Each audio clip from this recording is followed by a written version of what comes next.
Un saludo cordial de parte de la Junta Directiva, Dirección Ejecutiva y todas las personas colaboradoras de su colegio profesional Colipro, quienes les agradecemos su participación. Hoy estaremos abordando reflexiones sobre el aprendizaje significativo y cómo lograr que los aprendizajes tengan sentido para la vida. Por parte de Colipro, les acompañamos Gonzalo Mesa como host de la actividad, Ailín Araya, Olga Ruiz y Eduardo López, quienes estarán atendiendo las consultas y el chat, y Marcelo Prieto Murillo, quien les saluda. La dinámica por desarrollar en este webinario se divide en dos partes. En la primera, se tendrá un espacio de exposición por parte de la persona especialista invitada. Mientras se da la exposición, ustedes podrán plantear sus preguntas por escrito, utilizando para ello el botón de preguntas y respuestas que pueden ubicar en la parte inferior de sus pantallas al centro. Recuerden utilizar únicamente este botón para plantear sus consultas. Nuestras compañeras, Ailín y Olga, estarán recibiendo sus consultas y las agruparán. En la segunda parte, se plantearán las preguntas a la persona especialista invitada para que nos comparta su criterio. Se responderán tantas preguntas como nos lo permita el tiempo programado. Este webinario permite la conexión de personas colegiadas desde diferentes regiones del país, a quienes agradecemos desde ya su participación. Esta es una de las grandes ventajas de la implementación de esta herramienta virtual, logrando así mayor cobertura a nivel nacional. Para el webinario del día de hoy, tendremos interpretación al ESCO de forma simultánea a cargo de la señora Magali Fernández. Y para el desarrollo de la temática del día de hoy, está con nosotros Gabriela Garro Sáenz, psicóloga y psicopedagoga especializada en niñez y adolescencia, con 10 años de experiencia en procesos de psicoterapia, psicoeducación familiar, evaluación e intervención psicopedagógica. Docente universitaria con 7 años de experiencia a nivel de bachillerato y licenciatura en psicología y 2 años de experiencia a nivel de maestría en psicopedagogía. Gabriela, bienvenida. Muchísimas gracias, Marcelo. Muchísimas gracias a Colipro por esta oportunidad, por esta invitación a compartir con ustedes acerca de este tema de cómo lograr aprendizajes que tengan sentido para la vida. Como bien les indicaban, mi nombre es Gabriela Garro, soy psicóloga y psicopedagoga y vamos a estar conversando sobre esta temática. Voy a iniciar compartiendo una presentación para ir teniendo el seguimiento del tema.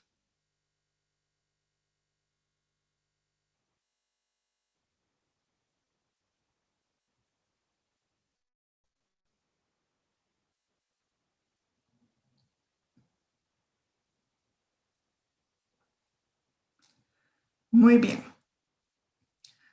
Como ustedes pueden observar acá en sus pantallas, tenemos una presentación que vamos a ir siguiendo y en la cual vamos a ir profundizando en algunas temáticas relacionadas con las reflexiones acerca de los aprendizajes que desarrollamos en el día a día y cómo lograr que tengan sentido para la vida de las personas aprendientes. Vamos a iniciar con una reflexión acerca de lo que es la neuroeducación, una de las oportunidades que nos ofrece la investigación para acercarnos a la educación de personas de todas las edades. Y aquí yo tengo planteados algunas reflexiones que queremos ir leyendo una a una para cuestionarnos si creemos que es una verdad o creemos que es un mito. Entonces voy a darme la oportunidad de leerles una a una cada una de estas reflexiones y que ustedes se vayan permitiendo en sus espacios poder ir haciendo sus anotaciones y sus cuestionamientos acerca de ellas. La primera dice, el mayor desarrollo del cerebro se produce entre los 0 a los 6 años. Vamos a tomarnos unos segundos para que cada quien reflexione acerca de lo que conoce a nivel teórico, acerca de las vivencias que ha tenido desde su ejercicio profesional y al final veremos el resumen de todas ellas. La segunda, el ser humano solamente utiliza el 10% del cerebro. Tenemos un tercer planteamiento por acá que indica el ser humano tiene predominancia de un hemisferio, derecho o izquierdo.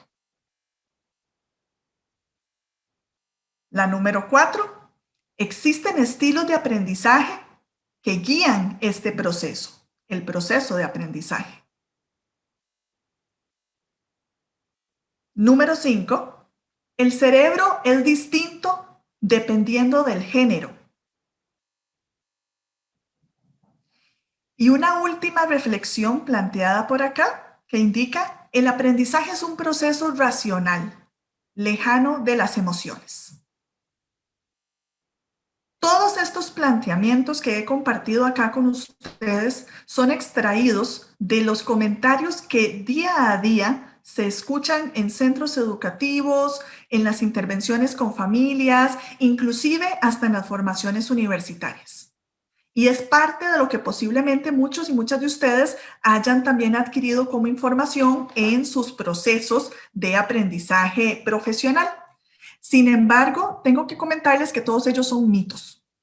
Todos los anteriores leídos son mitos y es importante que los reconozcamos de esta manera porque vamos a partir de acercarnos a la persona con la cual estoy compartiendo para poder desarrollar estos aprendizajes. Por lo anterior, vamos a empezar a reflexionar. Iniciamos entonces con un breve ejercicio que nos permita sintonizar con el tema, que nos permita acercarnos y sensibilizarnos a lo que es el aprendizaje, cuestionándonos un poquito y despertando algunas memorias, algunos recuerdos acerca de cómo aprendemos. Entonces les invito a que se coloquen en una posición cómoda, coloquen los pies sobre el suelo. Ojalá que no tengamos piernas cruzadas ni brazos cruzados y que nos dispongamos a mantener una respiración estable, profunda, pero sin alterarla en lo que acostumbramos. Vamos a colocarnos en esta posición. Quienes quieran cerrar los ojos, les invito también a cerrarlos. Y si alguien los quiere mantener abiertos, entonces por favor coloque su mirada en algún punto fijo que no sea la pantalla de la computadora o el dispositivo en el cual usted se encuentra para que no le genere distracción. Vamos a iniciar siendo consciente de nuestra respiración.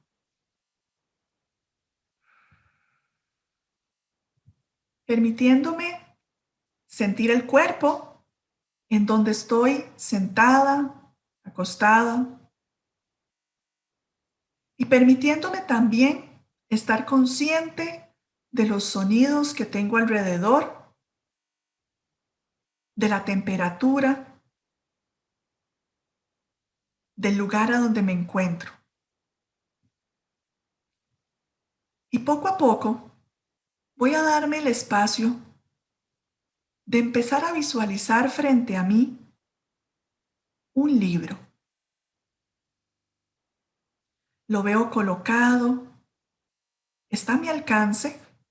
Con solamente estirar la mano puedo alcanzarlo.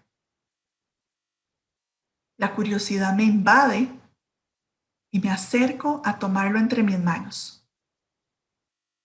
Veo que es un libro pesado, grueso, pero fuerte. Al abrirlo, me doy cuenta que es un álbum de fotografías. Y en ellas estoy encontrando todas las fotografías relacionadas con momentos de mi vida. Lentamente empiezo a pasarlas desde la última página hacia la primera. Y voy recordando momentos importantes y significativos de mi vida, llegando hasta la etapa de la adolescencia o la niñez. Cuando llego a ese momento, me detengo y observo con más detenimiento, encontrando alguna fotografía en especial que me permita adentrarme en ese recuerdo. Un recuerdo de algún momento significativo de mi vida, un momento que haya sido de impacto de forma positiva,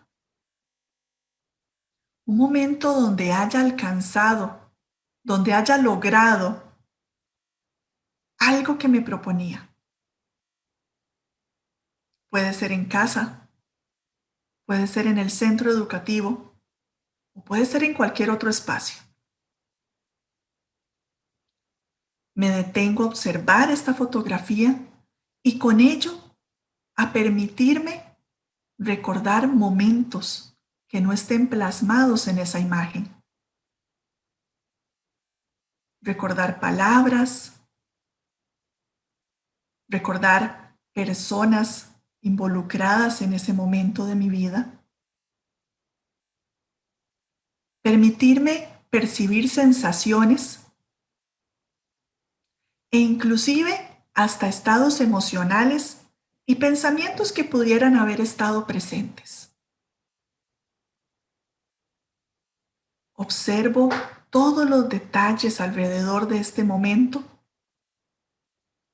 y me permito durante unos segundos, en silencio, traerlos a mí.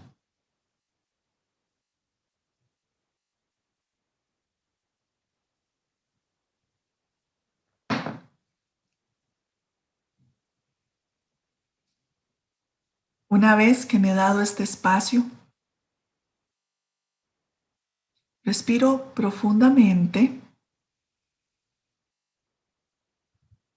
y empiezo lentamente a cerrar este álbum, dejarlo nuevamente donde estaba colocado, notando otra vez mi cuerpo sobre esta silla, sillón, cama donde me encuentro y sintiendo mi respiración que me lleva hasta el momento presente, escuchando los sonidos alrededor y cuando ya me siento lista, listo, abro mis ojos y regreso a este espacio. Voy a dar unos segundos para que todas las personas regresen y se incorporen de nuevo a la actividad.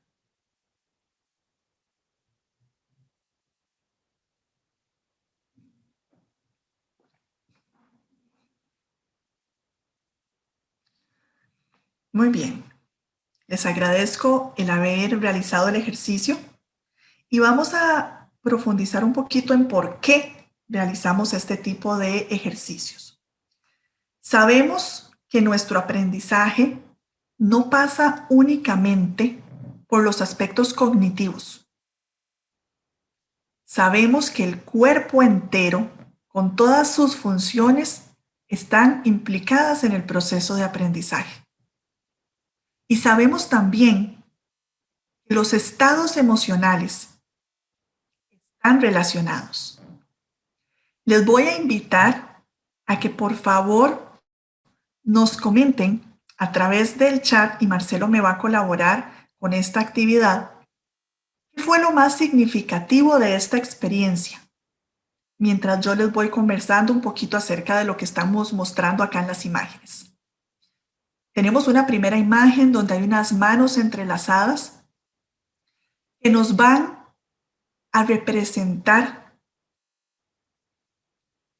el contacto que tengo con estos espacios, estos recuerdos, con el momento vivido. Tenemos una segunda imagen donde hay diferentes iconos que representan las sensaciones percibidas.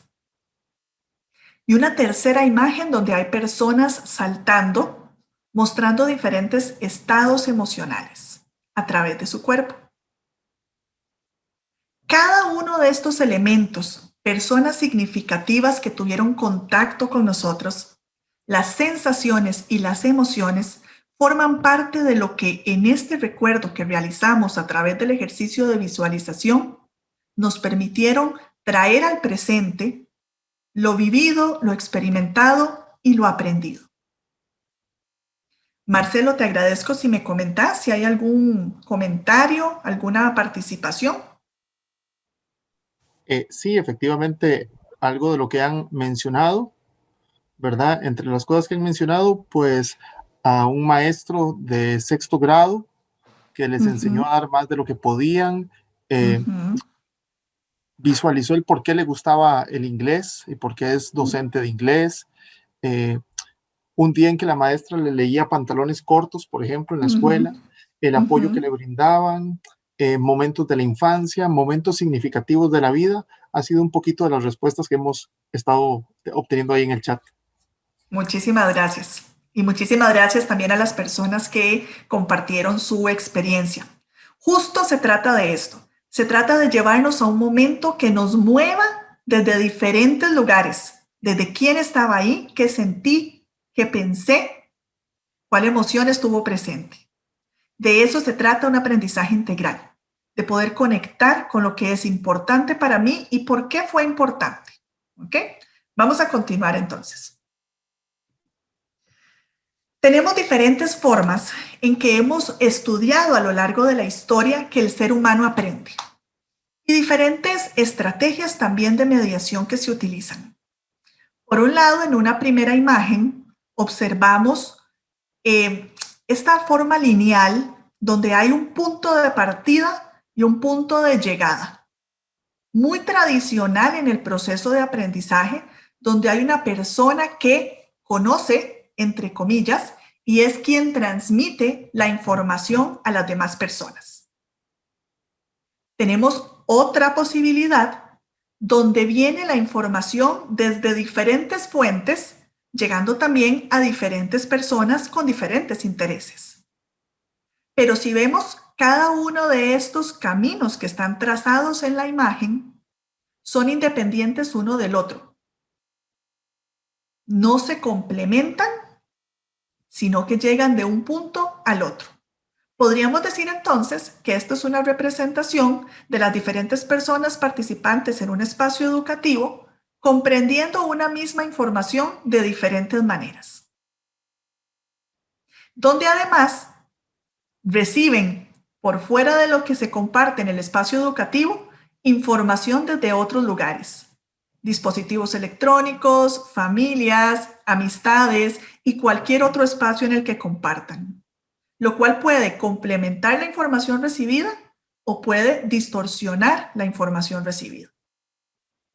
Y tenemos una tercera imagen donde se observa diferentes colores que se van degradando y se van entrelazando entre sí, llegando a un punto común, que es lo que podríamos llamar un aprendizaje integral, estrategias de mediación integrales que permiten poner en común los intereses, las necesidades y la información a través de los contenidos que se van a compartir y construir para un beneficio colectivo.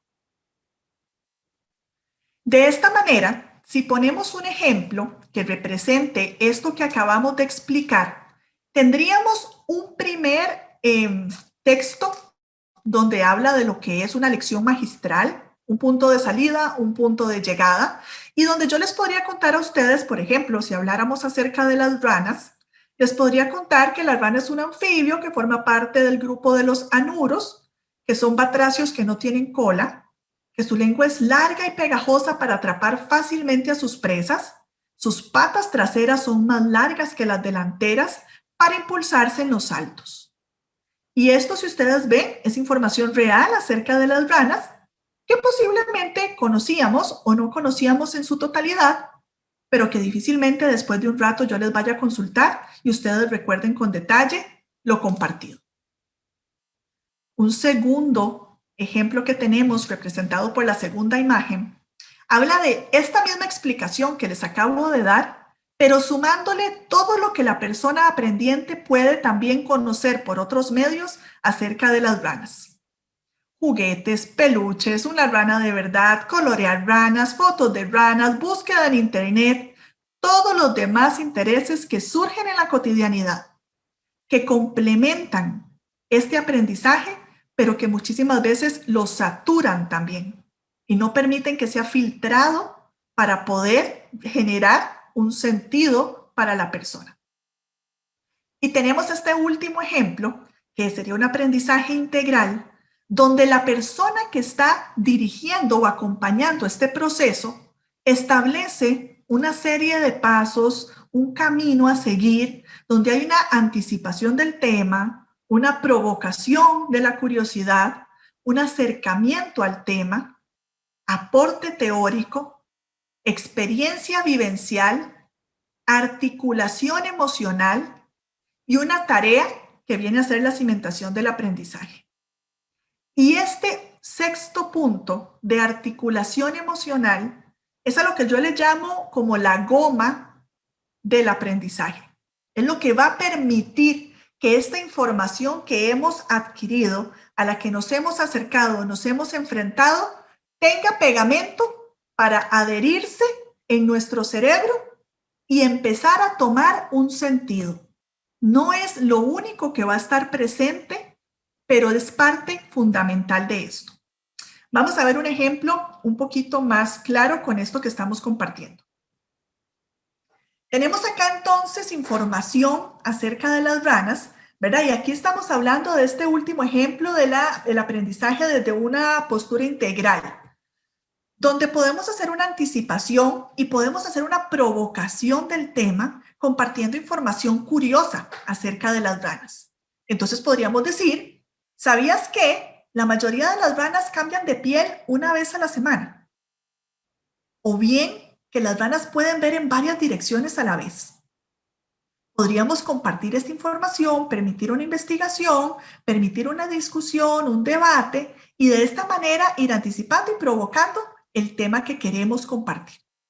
Podemos también conocer qué conocen acerca de las ranas. Y entonces, si yo les pido a ustedes que piensen en las ranas que ustedes conocen, y aquí yo puse 3 ejemplos, tenemos a la rana René, tenemos a la rana de la película de Disney, de la princesa Diana, y tenemos a esta ranita roja, representante también de nuestro país. Quiero que se tomen unos segundos para pensar en qué otras ranas conocen. Un animalito sencillo, llamativo, interesante. Y les voy a poner un audio, a ver si a través de ese audio logran identificar alguna otra rana.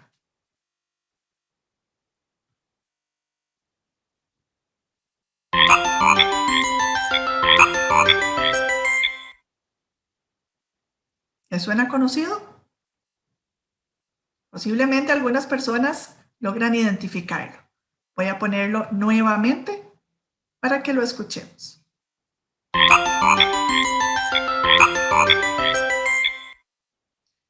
Y sí, es la rana de Colby, que identificamos el sonido porque ha sido posicionado por muchísimas estrategias para que ya forme parte de nuestro día a día. No sé si algunas personas inicialmente habían contemplado esta rana cuando les hice la pregunta de cuáles ranas conocían. Puede ser que sí, puede ser que otras personas no. Sin embargo, lo que queremos mostrar acá con el ejemplo es que el aprendizaje también nos va a llegar de diferentes vías, a través de diferentes estímulos sensoriales. Y por lo tanto es importante aprovechar cada uno de estos estímulos sensoriales a los que el ser humano tiene acceso para poder cimentar, para poder fortalecer, para poder articular lo que se va incorporando y construyendo día a día. Continúo por acá profundizando un poquito acerca de lo que es el cerebro y cómo aprendemos para hacer un cierre teórico de esta primera parte y luego pasar a las estrategias propiamente que permiten que los aprendizajes tengan sentido para la vida. Tenemos entonces acá información acerca de la anatomía del cerebro. Y tenemos entonces que el cerebro humano se puede dividir, digamos que en tres zonas principales. Lo primero que quiero mencionar con esto es que el cerebro humano se desarrolla, se ha desarrollado y madura de atrás hacia adelante. De la parte trasera, donde está el tallo cerebral, que estaría por la nuca, subiendo hacia lo que sería la corteza frontal. Es la forma como se ha venido desarrollando el cerebro humano, sus diferentes estructuras a lo largo de la evolución humana, y también cómo se viene madurando desde los primeros años en adelante. Esta última zona, que está de la frente hacia arriba, lo que llamaríamos el neocórtex, se le conoce como cerebro racional, son las zonas del cerebro últimas en desarrollarse. Y por acá hay algunas estructuras o funciones que no terminan de desarrollarse sino alrededor de los 25 años, que empiezan a desarrollarse a partir de los 15 años y que tienen que ver directamente con la toma de decisiones y el análisis de las consecuencias. Justamente en la adolescencia, las personas que se encuentran en esta etapa, alrededor de los 15 años, inician la maduración de estas funciones, como les decía anteriormente, finalizando alrededor de los 25 años. Veamos entonces estas tres zonas en las que se divide o se puede dividir en las estructuras cerebrales. Lo que tenemos marcado en amarillo, la parte superior del cerebro, el cerebro que piensa, se le conoce de esta manera, es donde la mayor parte de los aprendizajes se producen. Son funciones cognitivas superiores que tienen que ver con análisis de consecuencias, toma de decisiones, resolución de conflictos, etc. Tenemos una zona media del cerebro, que es lo que se le llama el cerebro emocional, donde hay estructuras como por ejemplo el sistema límbico, que contempla la amígdala y el hipocampo, y que es una estructura, el sistema límbico, relacionada con las emociones, con la memoria. Es una estructura del cerebro que va a interpretar y a dirigir las emociones hacia el comportamiento. Podríamos decir entonces que es un interruptor de encendido y apagado del cerebro. Y estas dos zonas en particular, recalcadas en el recuadro azul, a la altura de la mitad de la imagen, amígdala e hipocampo están relacionadas directamente con los procesos de aprendizaje y memoria. Si ustedes ven, están ubicadas en la zona del cerebro emocional. Por eso al inicio de la exposición les compartía que, a mi criterio, yo denomino esta zona del cerebro emocional como la goma, el pegamento que permite que los aprendizajes sean adquiridos. Porque cuando estas zonas están alteradas, y pueden estar alteradas por eventos emocionales cotidianos, por eventos traumáticos que la persona viva, van a verse alteradas también las funciones de aprendizaje y memoria. Y podemos compartir mucha información, pero no la vamos a aprender. Y finalmente tenemos la parte baja del cerebro, que es a lo que se le denomina el cerebro que actúa, o podríamos decir instintivo. Es el tronco cerebral o cerebro reptiliano.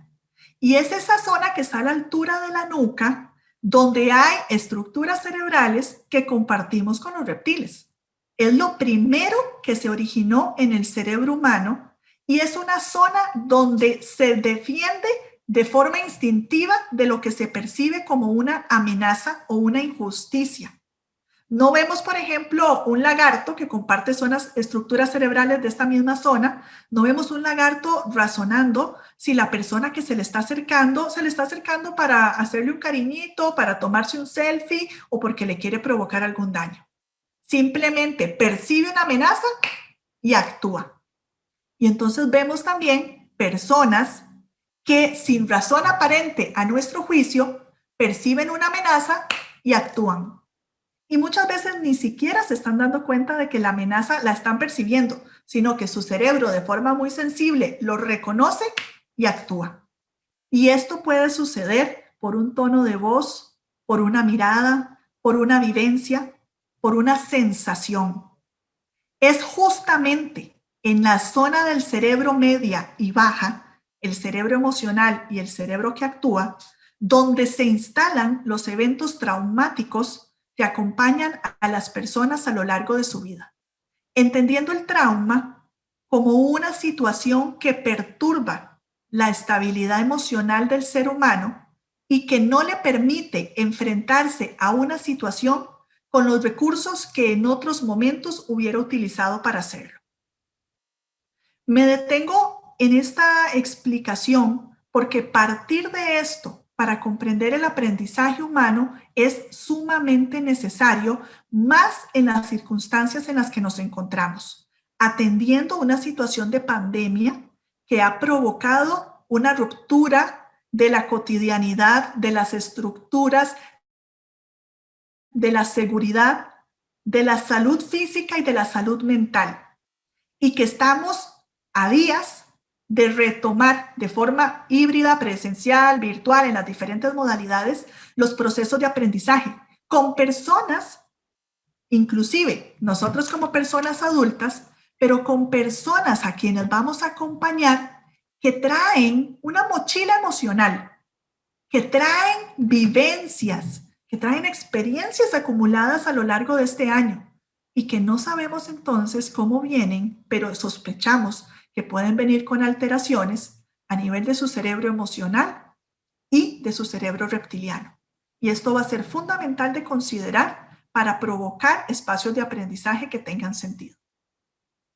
El trauma, de paso, les invito a que sea un tema que dejen en sus agendas para actualizarse, para formarse, para mantenerlo pendiente, porque siempre está presente en todas las interacciones humanas. Partiendo de lo que les hablaba anteriormente, tenemos el sistema límbico que cumple varias funciones súper importantes en el proceso de aprendizaje. Tenemos entonces un sistema límbico que es como un puente entre lo que es el cerebro racional con los aspectos emocionales. Tenemos además el sistema límbico que viene a ser como esta señal de Wi-Fi emocional, como dice la imagen, ¿verdad? En esta imagen que tenemos acá representada del sistema límbico. Y a la derecha están las señales de Wi-Fi emocional. ¿Qué quiere decir esto? Que es el medio a través del cual cada persona sintoniza su interior con el exterior que le rodea. Y si ese exterior que le rodea no le resulta ameno, seguro, posiblemente su señal de Wi-Fi se apague o se debilite. Y tenemos también un sistema límbico donde hay, como les mencionaba anteriormente, funciones de aprendizaje y memoria que son básicas para el proceso educativo. Por lo tanto, necesitamos, de alguna manera, podríamos decir, chinear el sistema límbico. ¿Cómo hacemos eso? Dando espacio a las vivencias, dando espacio al compartir desde la palabra, pero aún más importante, desde lo sensorial, las vivencias que se han tenido, sean por temas de pandemia o por cualquier otra situación. Permitir que la persona ponga en el afuera, permitirme decirle que le acompaño y permitir también que haya un ritmo que no necesariamente va a ser el ritmo de todas las demás personas, ni siquiera el mismo ritmo mío que necesito ir cumpliendo, pero que por acelerarlo no voy a lograr que esta persona incorpore, adquiera, fortalezca los aprendizajes que se van requiriendo.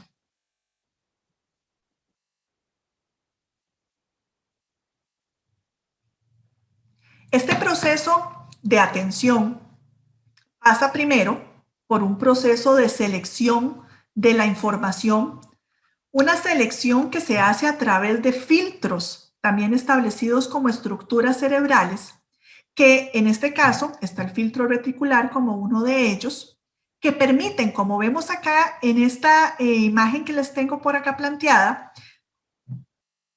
un ratoncito que está chiquitito y viene este búho encima a cazarlo. Este filtro reticular lo que nos permite es identificar las amenazas que hay en el exterior para poder determinar si el espacio en el que me encuentro es seguro para mi supervivencia. Recuerden que el cerebro humano fue creado hace miles de millones de años atrás y hay muchas funciones, como por ejemplo la de la amígdala, que continúa desarrollándose al igual que en sus inicios, ¿verdad? Donde la amígdala al inicio reaccionaba frente a estas amenazas, como por ejemplo podía ser defender la comida que cacé de un animal que me la quería quitar.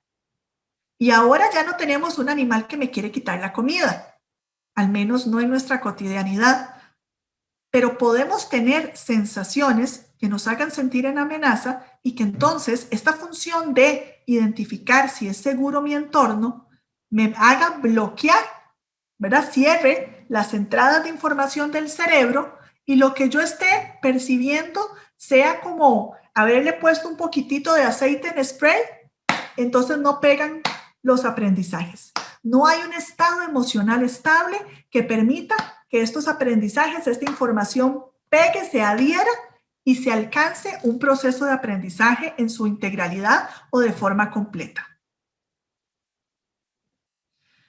Les recuerdo también que pueden hacer sus consultas a través del botón de preguntas que, como les indicaron al inicio, está ubicado en la parte inferior al centro de sus pantallas para que al final de esta actividad podamos intercambiar opiniones y aclarar cualquier duda que se vaya quedando pendiente o que se vaya presentando en el camino. Ok, vamos a ver entonces. Este es un tema muy amplio, ¿verdad? Y aquí estamos pues resumiendo de forma puntual algunos aspectos fundamentales. Entonces entremos un poquito más a profundidad a hablar acerca de cómo logramos que los aprendizajes tengan sentido para la vida. Y vean acá en esta imagen que está colocada, donde podemos encontrar la representación de un cerebro que tiene zonas activadas, ¿verdad? Tenemos esta parte en baja, parte media y la luz que sube, según lo que la imagen nos muestra, hacia la parte superior, donde están las funciones cognitivas superiores. ¿Cómo logramos entonces que los aprendizajes tengan sentido para la vida? Vamos a ver este video cortito que nos hace una introducción hacia el tema que vamos a compartir.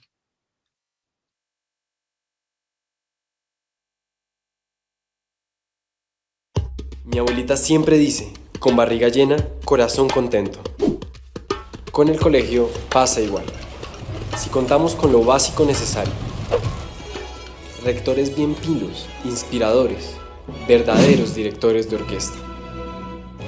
Profes comprometidos, con experiencia, que no paren nunca de estudiar y de aprender.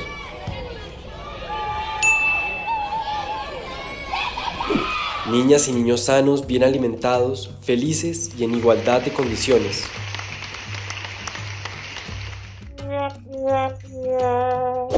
Si lo que nos enseñan es atractivo, si es divertido y retador, si estimula nuestra imaginación y creatividad, si resulta útil para orientar nuestras vidas, si nos enseña a respetar la vida y se relaciona con nuestra cotidianidad, y si despierta nuestra curiosidad, entonces aprender tiene sentido. De lo contrario, no.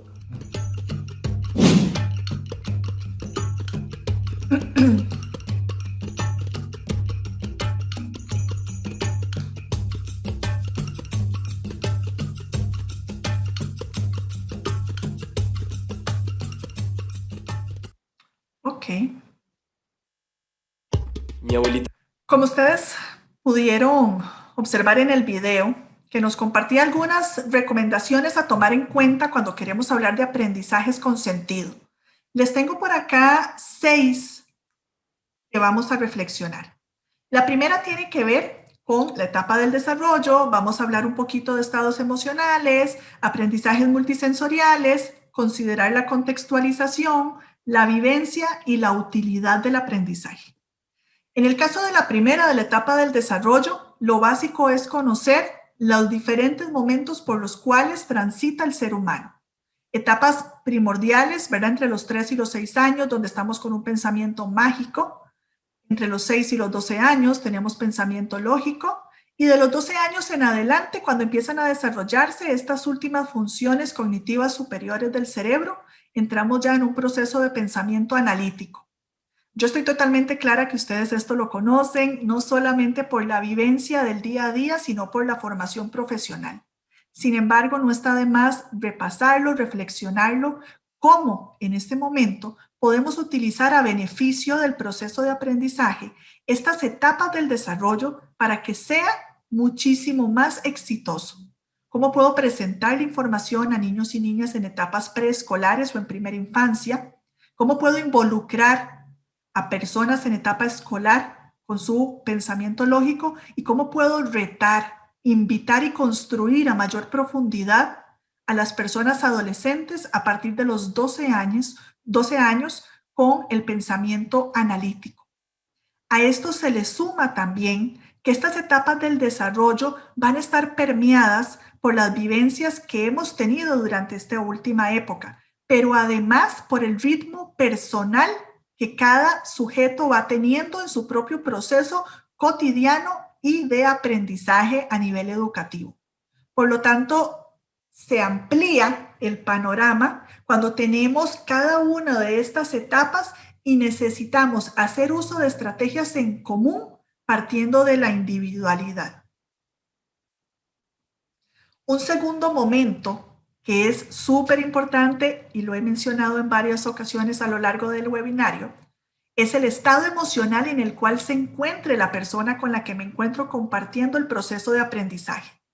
Aquí les presento al lado izquierdo un triángulo que se llama el triángulo DRI, extraído de lo que es la teoría de terapia focalizada en las emociones, que es un modelo de terapia psicológico que inicialmente se originó para el trabajo con parejas. Fue creado por la doctora Sue Johnson en los años 80 como parte de su tesis doctoral en el trabajo con parejas y se basa en la teoría del vínculo y el apego de John Bowlby y otros colaboradores. Este triángulo DRI, que posteriormente se ha venido extendiendo a otros espacios de acompañamiento, ya no solo pareja, sino también a nivel individual, y que a mi criterio profesional funciona de maravilla y es básico en cualquier interacción humana, lo que nos establece son las 3 condiciones que una persona debe tener activas para poder establecer relaciones vinculares sanas y seguras. Y si recordamos que el proceso de atención y finalmente de aprendizaje pasa por el filtro reticular que identifica si las experiencias que estoy teniendo me permiten estar en un entorno seguro y favorecen mi supervivencia, esta triangulación va a ser muy necesaria para ello.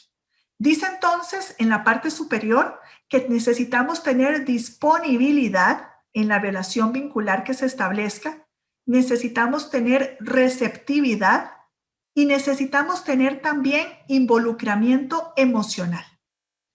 ¿A qué me refiero con esto? Si alguna persona se acerca a mí a hablarme de algo, pero yo estoy llenando muchos papeles, revisando exámenes, alistando mi bolso para irme, no voy a estar disponible, aunque pueda estar receptiva, pero no voy a estar disponible, estoy en otra actividad. Y puede ser que esa persona afectivamente también me interese, tenga empatía. La disponibilidad va a ser lo básico y lo primero. Si yo estoy disponible físicamente, pero mentalmente estoy en otras actividades, no me va a permitir tener receptividad, aunque tenga involucramiento emocional y disponibilidad. Y finalmente, si tengo disponibilidad y receptividad, pero no tengo involucramiento emocional, que viene a ser el pegamento en todo proceso de aprendizaje y de vínculo, no voy a lograr que esta conexión entre la persona que se acerca a mí y yo tenga un éxito. Es a lo que yo le llamo la comunicación en la nuca, que sucede con muchísima frecuencia en los entornos familiares, principalmente de los hijos o hijas hacia sus padres, donde estamos las personas adultas en estas actividades cotidianas y los chicos nos hablan a la espalda y lo que reciben es nuestra nuca, que es la que les podría estar poniendo atención. Necesitamos volvernos, tener disponibilidad, receptividad e involucramiento emocional, que sumado con la segunda imagen que tienen acá, esta mirada encuadrada, nos va a permitir conectar a través de la mirada y poder establecer una comunicación más directa, más clara, con sentido, que valide y que nos permita tener además una escucha abierta. Les invito a que puedan investigar un poquito más a fondo esta teoría de la doctora Sue Johnson e investigar también acerca de esta triangulación, el triángulo DRI, pero más allá de eso, les invito a que lo puedan poner en práctica en sus relaciones cotidianas, familiares, de pareja, laborales, etc. Tener disponibilidad, receptividad e involucramiento emocional. Otra condición viene a ser que tengamos procesos de aprendizaje multisensorial, donde vamos a considerar la activación para poder acercarnos a la información. Y no es una activación únicamente física que es necesaria, es una activación sensorial y cerebral. Desarrollar ejercicios que permitan de una u otra manera sintonizar las funciones cerebrales de las personas con las que me encuentro para poder llevarnos hacia un aprendizaje en común. Aquí funcionan súper bien y son muy recomendados los ejercicios de gimnasia cerebral que activan las diferentes estructuras cerebrales para disponerse a un aprendizaje mayor. La provocación desde la curiosidad que le permita a las personas aprendientes acercarse a la información que vamos a compartir, pero no solamente la provocación de mi parte como persona adulta, sino la provocación que cada quien realice, desde dónde quiera acercarse. Habrá quien quiera dibujar, otro traer un peluche, otra persona poder hacer un sonido, otra persona los movimientos, dependiendo de la temática que estemos abordando, pero dar la oportunidad, como dice el último punto, de desarrollar la creatividad junto con la provocación para poder tener mayor amplitud de canales por donde se pueda recibir la información. Y a esto le sumamos también la diversidad y la inclusión, donde necesitamos personalizar las estrategias de mediación que vayamos a utilizar para que sean de interés y de beneficio para la colectividad, pero atendiendo al mismo tiempo las necesidades individuales que se vayan requiriendo. Hay muchas estrategias que al ser multisensoriales ya atienden la diversidad y la inclusión. Y hay algunas otras estrategias o algunos otros contenidos que requieren de mayor especificidad de acuerdo a la condición que la persona presente en cualquier momento. El cuarto punto viene a ser la contextualización, que está representada por esta imagen de los lentes, donde podemos ver de una forma cómo puedo ver yo este paisaje, pero que si yo lo viera desde el otro lado, se vería diferente. Si yo estuviera un poquito más arriba, lo notaría algo que no haya notado antes. Si estuviera un poquito más abajo, igual. Es decir, hay una realidad subjetiva en cada persona que está presente en el espacio de aprendizaje. Y es necesario considerar que la información que yo estoy compartiendo y que estoy acompañando va a estar mediada por mi experiencia y por mi realidad, pero que necesito acercarme a esta realidad de las otras personas para poder conectar con la vida, conectar con el momento, conectar con los aprendizajes. Aquí es donde podemos abrir espacios de discusión, espacios de intercambio que permitan también conocer desde dónde están mirando estas otras personas lo que estamos exponiendo. Si yo les hablo a ustedes de las ranas y ustedes nunca han visto una rana, la información que les comparta no va a tener mayor sentido aunque tenga mucha curiosidad. Necesitamos acercarnos a conocer estas realidades para saber cuál es la implicación que tiene desde la contextualización la información que estoy compartiendo. Un quinto punto viene a ser la vivencia que tenga para la persona este aprendizaje, es decir, desarrollar estrategias que permitan la cooperación, la práctica de la información que estamos adquiriendo, construyendo, pero al mismo tiempo que rompan con estas estructuras establecidas, donde hayan incongruencias, que llamen la atención, que estas conexiones sinápticas que el cerebro va desarrollando tengan que hacer como una pausa, detenerse y tomar otro camino, porque no es siempre lo mismo. Cuando tenemos una misma conexión por la cual transita la información que estamos compartiendo, muchas veces pasa desapercibida. Pero si yo incorporo el elemento sorpresa, eso va a hacer que nuestro cerebro sensorialmente reaccione y que haya mayor apertura y mayor disposición a adquirir el aprendizaje y a construir este aprendizaje. Y si a esto además le sumamos movimiento, tenemos una mezcla perfecta. Porque a nivel somático, el cuerpo tiene diferentes zonas en las cuales conecta directamente con estas, valga la redundancia, conexiones sinápticas. Por lo tanto, a través del cuerpo, cuando paso la información a través del cuerpo, se estimula sensorial y emocionalmente. Y volvemos a tener este pegamento que permite adherir la información de una manera más duradera y con mayor sentido. Acá les comparto también esta información que lo que nos está mostrando a modo de resumen es qué es lo que va a tener mayor importancia a la hora de los procesos de aprendizaje en las personas. Entonces, es lo que se conoce como el cono de aprendizaje. Tenemos aprendizajes adquiridos a través de lo que leemos, que viene a ser un 10%, a través de lo que oímos, un 20%, aquí están las lecciones magistrales, aprendizajes que adquirimos a través de lo que vemos, a través de lo que oímos y vemos, corresponde a un 50%, un 70% está definido por lo que decimos y escribimos, y finalmente, pasando de un estilo de aprendizaje pasivo a uno más activo, tenemos con un 90% de aprendizaje lo que decimos y lo que hacemos, donde vemos entonces que lo que corresponde es a simular experiencias reales, enseñar a otros lo que estamos aprendiendo, o sea, poder reproducir esa información con mis palabras, con mis estrategias y hacer aquello que se intenta aprender como una experiencia real, donde el movimiento, la corporalidad, la cooperación y muchas veces también las incongruencias vienen a estar presentes para despertar la sorpresa y generar mayor expectativa. Y por último, tenemos la utilidad que esta información o este aprendizaje vaya a tener para la persona.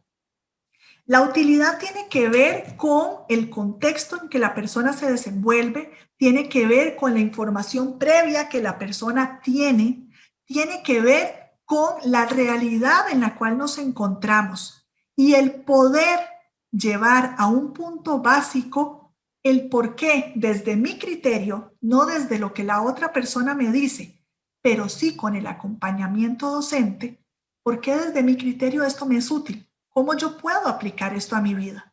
Esto no es información que tenga que estar dada por sentado. Yo no tendría por qué decir, esto ustedes lo pueden utilizar de tal o cual manera, pero sí invitar al cuestionamiento, sí invitar a la construcción colectiva, sí invitar a la investigación, invitar al debate, para que, conociendo la etapa del desarrollo, el estado emocional, a través de estrategias multisensoriales, la contextualización, incorporando las vivencias, les lleguemos a tomar sentido y a descubrir la utilidad que esta información tiene para cada una de las personas que se encuentren presentes en el proceso de aprendizaje.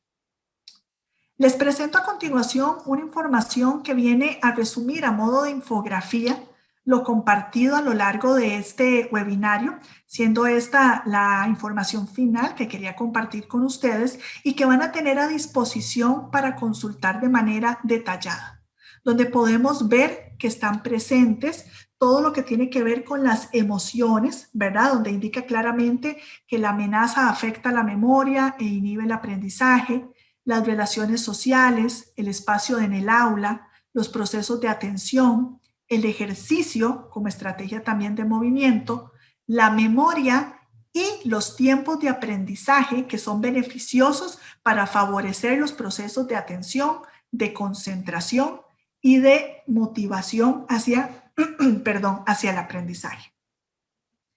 Les agradezco la atención brindada en este espacio y vamos a proceder ahora con la siguiente parte. Muchas gracias, Gabriela. Tenemos un buen número de preguntas que han estado haciendo las personas colegiadas. Recordar que vamos a intentar atender todas las preguntas que el tiempo así nos lo permita. Nos hacen la siguiente consulta. ¿Cómo se puede despertar esa señal Wi-Fi, digamos, en el sistema límbico? Si, digamos, la persona pierde el interés, si ya la persona perdió el interés o perdió la señal, digamos, entre comillas, ¿cómo se puede despertar otra vez esa señal que hablaba? Ok, muchísimas gracias por la pregunta. Me parece muy válida poder ampliar un poquito la información. Cuando hablamos de una pérdida de interés, tenemos que considerar que esto puede estar alimentado por factores externos al entorno educativo, que están afectando o impactando de manera negativa el proceso de aprendizaje. Por lo tanto, es un proceso arduo de trabajo, pero que se puede alcanzar. Una de las formas en que más podemos recuperar el interés es con la conexión emocional. Y aquí retomo lo compartido en el triángulo de la terapia focalizada en las emociones, el que esta persona se sienta acompañada, comprendida y validada en el entorno en el que se encuentra. No es magia lo que estamos realizando, por lo tanto no es un proceso rápido. Es un proceso continuo que requiere paciencia. Muchas veces las personas adultas, por no decir que siempre, muchas veces las personas adultas tendemos a dar respuestas en lugar de hacer preguntas y abrir el debate que permita la comunicación. Entonces tenemos situaciones como, es que si usted no se esfuerza, poniendo ejemplos generales, ¿verdad? Si usted no se esfuerza, ¿cómo pretende pasar el año? Si usted no presenta las tareas, mire que se le dio la oportunidad y otra vez es lo mismo, etcétera, etcétera, etcétera.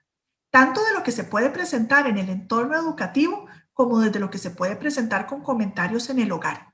Y muchas veces lo que necesitamos es darle un giro a la mirada y preguntar, ¿por qué no te esforzas?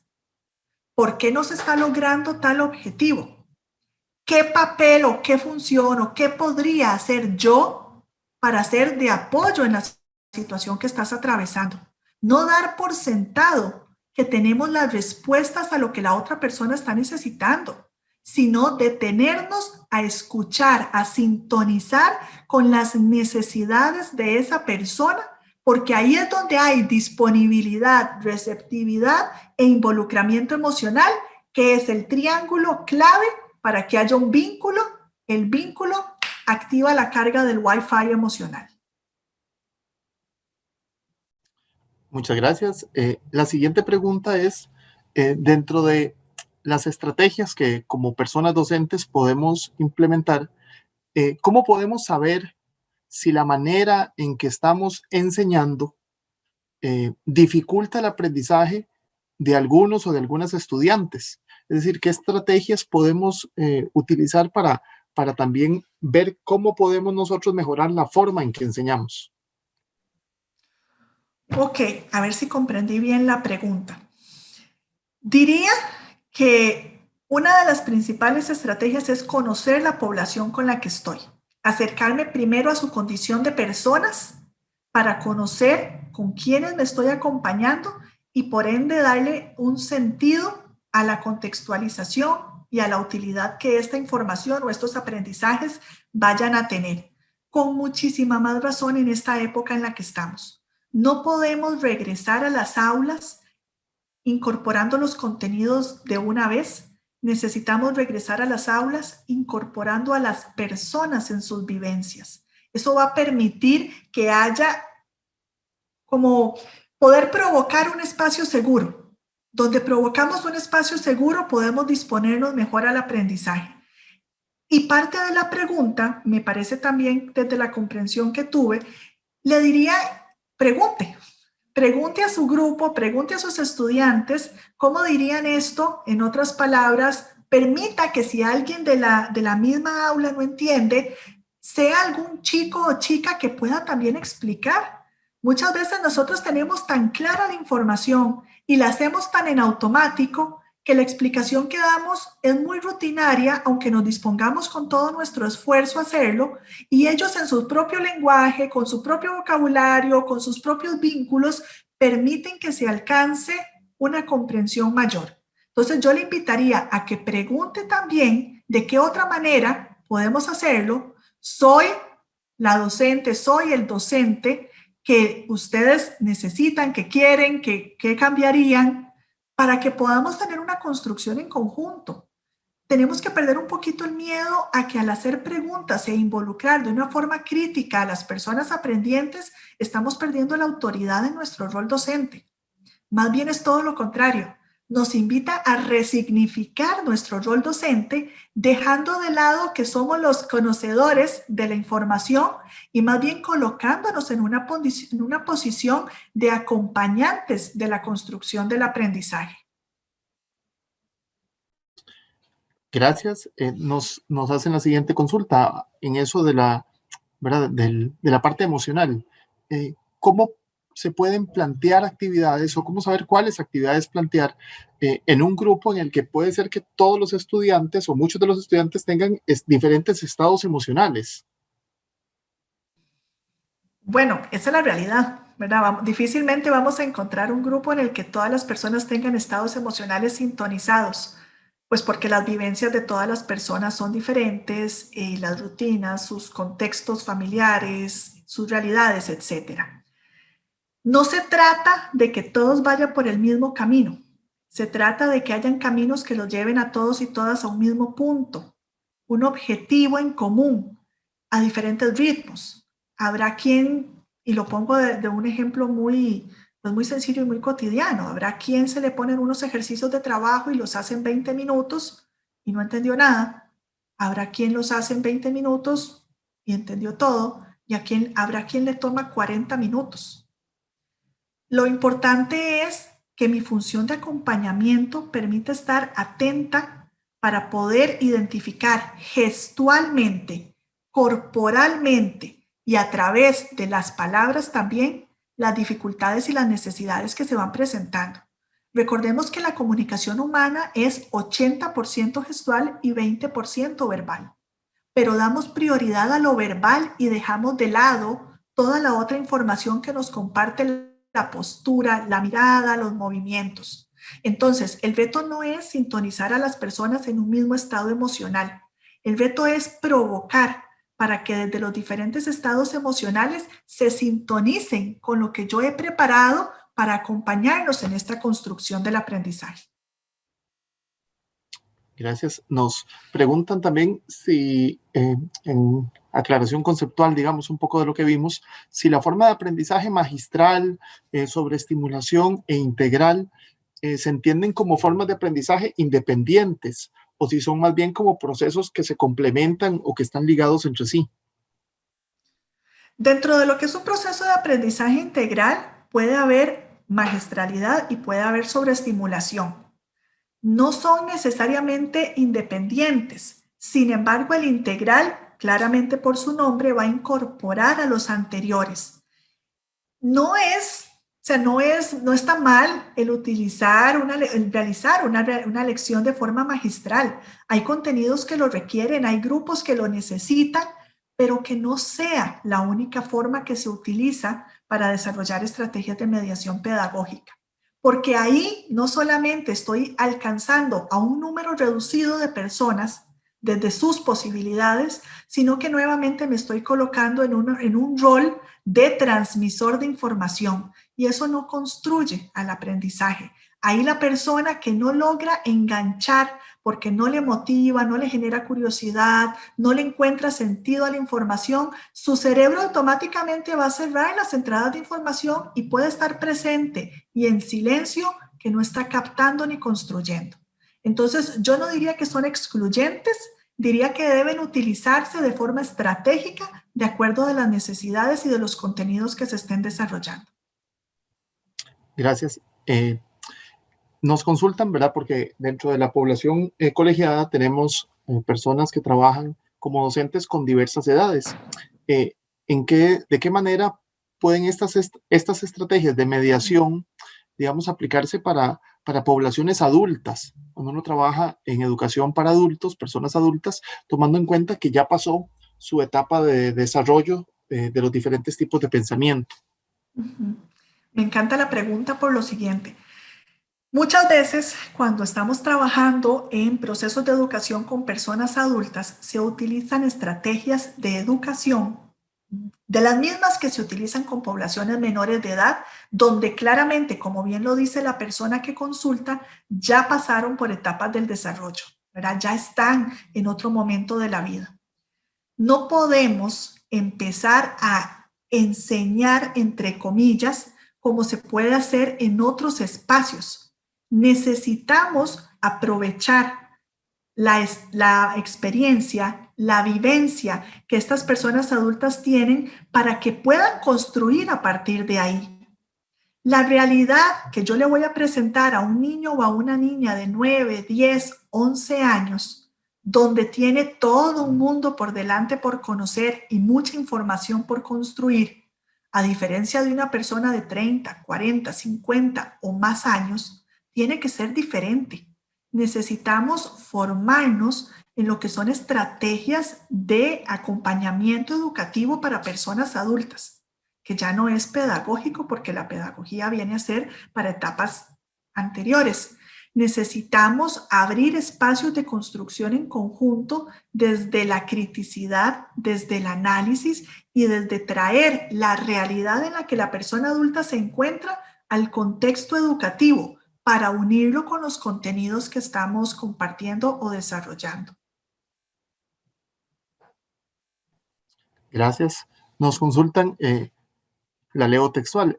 Podemos decir entonces que para que haya atención y aprendizaje con sentido, debe haber un ambiente de supervivencia en el aula, es decir, cambios constantes, generando diferentes emociones, con cierto nivel de reto para las personas estudiantes. Y añado a la pregunta, digamos, como personas docentes, habría que pensar en todo eso al planificar las clases. Lo que podemos decir es que el cerebro humano va a estar en constante análisis a través de sus filtros para conocer si el lugar en el que me encuentro es seguro para mi supervivencia. No es labor de la persona docente generar un espacio de supervivencia porque eso ya lo hace el cerebro de forma innata. Es parte de las funciones que ya tiene incorporadas. Lo que sí podemos hacer como docentes, como acompañantes del proceso, es crear espacios seguros, donde la persona se sienta en comodidad, con sentido de pertenencia, validada para poder participar de forma segura de este proceso de aprendizaje. Y esto pasa por muchísimos temas. Pasa por temas que se salen completamente de nuestras manos, como son chicos o chicas que no tienen condiciones mínimas en sus hogares y por lo tanto cuando llegan al centro educativo llegan ya con vacíos emocionales, alimenticios, etcétera, que de una forma directa van a impactar el proceso de aprendizaje.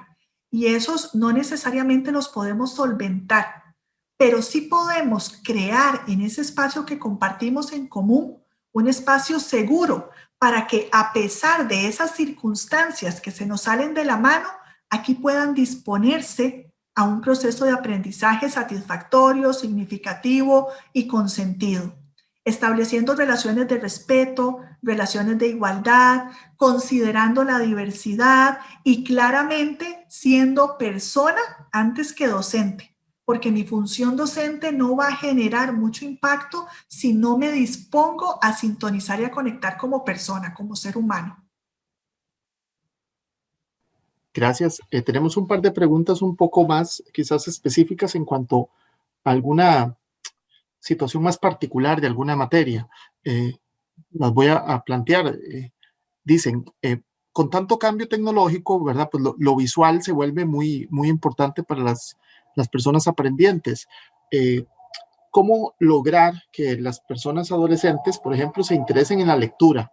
Si es algo que se debe motivar, si es algo que es significativo para el proceso de aprendizaje, si ahora más bien es algo que cuesta mucho, dice la persona que siente que se han vuelto muy, muy vagos para leer. A ver, No sé si vagos sea la palabra que yo utilizaría. Creo que han perdido o se ha perdido espacios de lectura que tengan un sentido para la persona adolescente.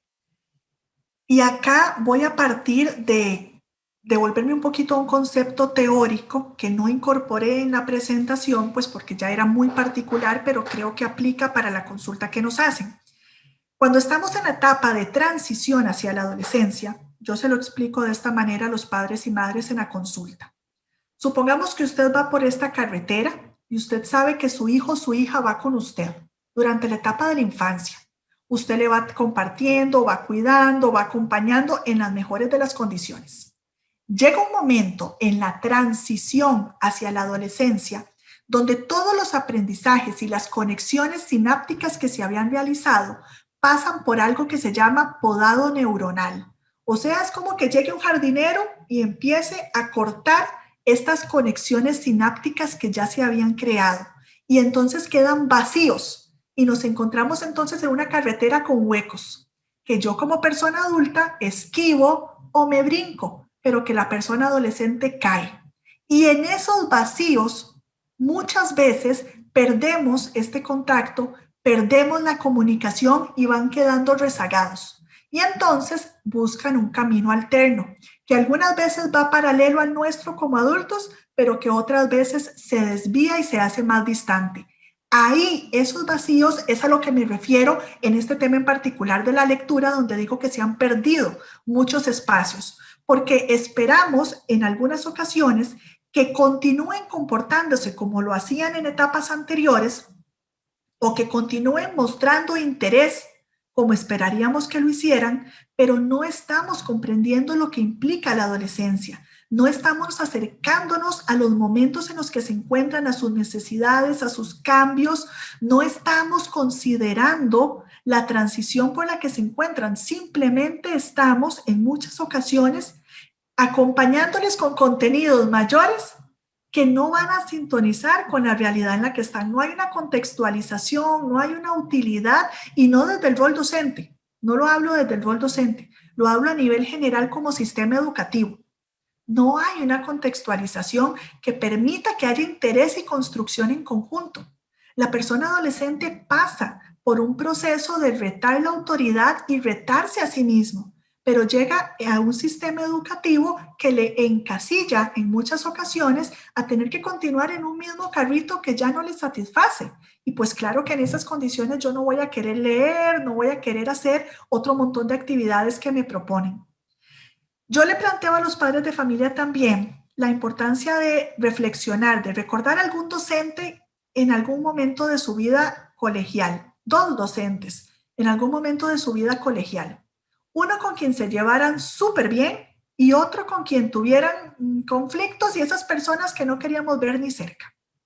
Si la persona con la que yo no me llevaba para nada bien me llamaba la atención, posiblemente iba a ser una caos y un alboroto, porque habrá quien se exprese de forma grosera, soez, habrá quien zapatee, habrá quien grite y habrá quien se calle y no diga nada, pero por dentro no está atendiendo ninguna indicación. Por el contrario, si la otra persona docente con quien sí tengo una relación cercana, un vínculo más estable, construido, me llama la atención por lo mismo, no significa que yo vaya a celebrar esa llamada de atención, pero mi aceptación va a ser diferente. Y aquí vuelvo al tema del vínculo y al tema del triángulo. Necesitamos construir relaciones vinculares seguras y estables para que el proceso educativo tenga sentido y fluya. Si no, vamos a ir por esta carretera con los vacíos que hablábamos anteriormente. Establecer estrategias que motiven para la lectura no tiene que ser necesariamente dar un libro. Podemos utilizar la lectura de muchas formas, podemos crear proyectos donde tengan que construir y a partir de ahí empezar a involucrarlos. Es un reto grande porque sabemos que no podemos salirnos muchas veces de lo que ya está establecido, pero la invitación siempre va a ser a conocer de lleno a nivel neurobiológico cómo está funcionando el cerebro de las personas adolescentes para poder acompañar desde el aula, desde el día a día, en las necesidades y los cambios que se van presentando. Gracias. Nos consultan también cómo hay algunas asignaturas que por tradición o por prejuicio, ¿verdad? Tienen alguna predisposición de parte de las personas a la hora de aprender. Matemática, algunas partes de ciencias, algunas de español. ¿Cómo poder aplicar todo esto eh, para lograr un aprendizaje más significativo en estas asignaturas que tal vez cuentan ya con un prejuicio previo a la hora de enfrentarse a ellas? Ujú. Hay una teoría en psicología que se llama la teoría de la mentalización, que se utiliza mucho para trabajar en situaciones de trauma, para que las familias, y bueno, en este caso docentes también, como personas adultas que somos, puedan acompañar diferentes procesos. La teoría de la mentalización lo que habla es que yo construyo en el afuera lo que estoy construyendo en mi interior. Entonces, si yo me dispongo a pensar, ay, este nuevo grupo va a venir con los mismos prejuicios, la misma pereza, etcétera, me voy a comunicar y voy a estar desde ese lugar. Si yo me construyo internamente, esto es una explicación muy general y muy rápida, ¿verdad? La teoría de la mentalización es muchísimo más profunda y de igual manera la pueden investigar. Pero si yo me construyo internamente, ok, ¿cómo voy a organizar el aula? ¿Qué voy a hacer innovador? ¿Qué sorpresa voy a presentar? No voy a empezar con lo mismo de siempre. La matemática no es lo que todo el mundo ha dicho, tenemos que verlo de otra manera, etcétera. El discurso que tengamos, si yo rompo con eso, pongo la incongruencia, meto la sorpresa y la innovación, voy a poder abrir un espacio diferente de cómo se acerquen a cada una de las asignaturas, sea matemática, español o la que sea. Pasa por romper con lo que ya ellos y ellas esperan que suceda y dar la oportunidad de construir en conjunto. Yo no soy docente de matemática, entonces no podría detallar estrategias mayores de cómo poder hacerlo. Lo que sí le podría decir es rompa, incorpore la sorpresa e involucre al grupo desde la construcción que se pueda hacer en la cotidianidad. Gracias. Ya prácticamente terminando con la últimas dos preguntas, nos consultan dos cositas que las voy a juntar, ¿verdad? Que cuánto tiempo más o menos es el que uno podría considerar recomendable para que como docentes utilicemos para esa conexión emocional. Si hay alguna recomendación de tiempo cuando estamos en esos procesos de diagnóstico y si hay algún material o sitio que usted conozca donde se puedan facilitar experiencias de este tipo para trabajar con personas estudiantes. Ok. A nivel de tiempo no hay un tiempo determinado, ¿verdad? Eso es como que yo le diga cuánto tiempo va a durar el que yo establezca confianza con otra persona. Pues no va a haber un tiempo determinado. Van a haber situaciones que me demuestren a mí que me puedo sentir en confianza y que esa otra persona me es confiable. Es un trabajo de todo el día, de todos los días. A nivel de recursos a los que pueden acceder, sí, les recomiendo que puedan consultar a la Fundación América por la Infancia. Trabajan muchísimo en temas de vínculo, en temas de apego y en temas de trauma, que tal vez sea repetitivo de mi parte, pero es un aprendizaje que necesitamos tener todas las personas, conocer sobre trauma. Y la Fundación América por la Infancia lo ha venido haciendo de manera espectacular y maravilloso. Tienen muchísimas formaciones virtuales a precios muy accesibles que son de alcance y abiertas a todas las personas, no exclusivamente para profesionales de salud mental. Es un primer recurso. Partiendo de ahí, creo que ya dependería un poco del área en la que cada docente se encuentre, pero yo lo unificaría principalmente en esta organización.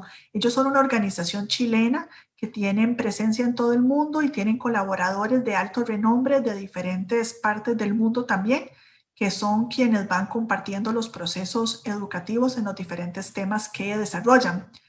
Les recomendaría también que puedan seguir a Daniel Siegel, ¿verdad? Que es clásico también para conocer a nivel de funcionamiento cerebral. Está Álvaro Bilbao también, que trabaja mucho en temas de crianza y habla mucho sobre el tema del vínculo y el apego. Y se me olvida el nombre de esta otra persona. Me parece que es Jorge Bueno. Jorge Bueno Él trabaja mucho en temas de neuroeducación e incorpora también toda esta información que hemos compartido el día de hoy dentro de sus planteamientos y sus estrategias. Gracias. Entonces, esa era nuestra última pregunta. Vamos entonces a ir despidiendo. Le doy la palabra tal vez primero a Magali, que nos ha estado ayudando con la interpretación en Lesco, para que también pueda despedirse de las personas colegiadas. Muchísimas gracias, buenas noches. Interesante el tema, como siempre, como todos los que se abordan en este tipo de webinarios. Y buenas noches a todos. Gracias. Le damos la palabra también a Gabriela. Muchísimas gracias por la oportunidad. Marcelo, muchísimas gracias por el acompañamiento en este proceso y también un agradecimiento muy especial a Colipro por abrir este espacio con esta temática que es tan necesaria de desarrollar. Muchas gracias de parte del Colipro, agradecerles su participación, recordarles que el día de mañana estarían recibiendo en sus correos la evaluación, el enlace para la evaluación de esta actividad y les pedimos, ¿verdad?, su colaboración completando la evaluación. Estará la evaluación abierta más o menos toda la próxima semana hasta el día jueves y el día viernes estaremos cerrando la evaluación y con las personas que hayan contestado la evaluación se estará enviando el material que Gabriela nos ha estado compartiendo en esta actividad. Invitarles también a tener a estar revisando frecuentemente las redes sociales de Colipro, a revisar el Facebook de Colipro para que puedan estar al tanto de otras actividades que tenemos en este mes de febrero. Los invitamos también, las invitamos a inscribirse en estas actividades y seguir aprovechando estos espacios que brinda su colegio profesional. A todos, muchas gracias, a todos y a todas, muchas gracias por su participación.